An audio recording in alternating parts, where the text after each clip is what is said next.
एक बार की बात है, एक जंगल में किसी पेड़ पर कौवे का एक जोड़ा रहा करता था।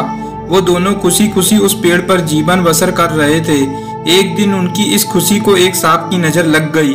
जिस पेड़ पर कौवे का घोंसला था, उसी पेड़ के नीचे बने बिल में सांप रहने लगा। जब भी कौवे का जोड़ा दाना चुगने के लिए जाता, सांप उनके अंडों को खा जाता था और जब वो वापस आते थे तो उन्हें घोंसला खाली मिलता था, लेकिन उन्हें पता नहीं चल पा रहा था कि अंडे कौन ले जाता है। इस प्रकार से कई दिन निकल गए। एक दिन कौवे का जोड़ा दाना चुगकर जल्दी आ गया तो उन्होंने देखा कि उनके अंडों को बिल में रहने वाला एक सांप खा रहा था। इसके बाद उन्होंने पेड़ पर किसी ऊंचे स्थान पर छुपकर अपना घोंसला बना लिया। सांप ने देखा कि कौवे का जोड़ा पहले वाले स्थान को छोड़कर चला गया है, लेकिन शाम होते ही दोनों वापस पेड़ पर आ जाते हैं। इस प्रकार कई दिन निकल गए। कौवे के अंडों में से बच्चे निकल आए और वो बड़े होने लगे।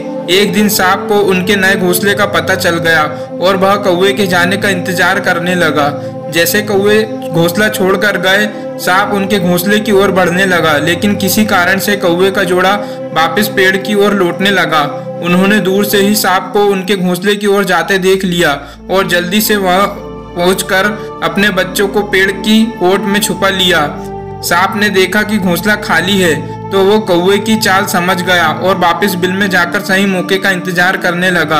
इसी बीच कौवे ने सांप से पीछा छुड़ाने के लिए एक योजना बनाई। कौवा उड़कर जंगल के बाहर बने एक राज्य में चला गया। वहाँ एक सुंदर महल था। महल में राजकुमारी अपनी सहेलियों के साथ खेल रही थी। कौवा उसके गले में से मोतियों का हार लेकर उड़ गया। सभी ने शोर मचाया तो पहरेदार हार लेने के लिए कौवे का पीछा करने लगे। कौवे ने जंगल में पहुंचकर हार को सांप के बिल में डाल दिया, जिसे पीछा कर रहे सैनिकों ने देख लिया। जैसे ही सैनिकों ने हार निकालने के लिए बिल में हाथ डाला तो सांप हुंकारता हुआ बाहर निकल गया। सांप को देखकर सैनिकों ने तलवार से उस पर हमला कर दिया, जिससे सांप घायल हो गया और अपनी जान बचाकर वहां से भाग गया। सांप के जाने के बाद कौवा अपने परिवार के साथ खुशी खुशी रहने लगा। कहानी से सीख। हमें इस कहानी से यह सीख मिलती है कि कभी भी निर्बल का फायदा नहीं उठाना चाहिए, साथ ही मुसीबत में समझदारी से काम लेना चाहिए।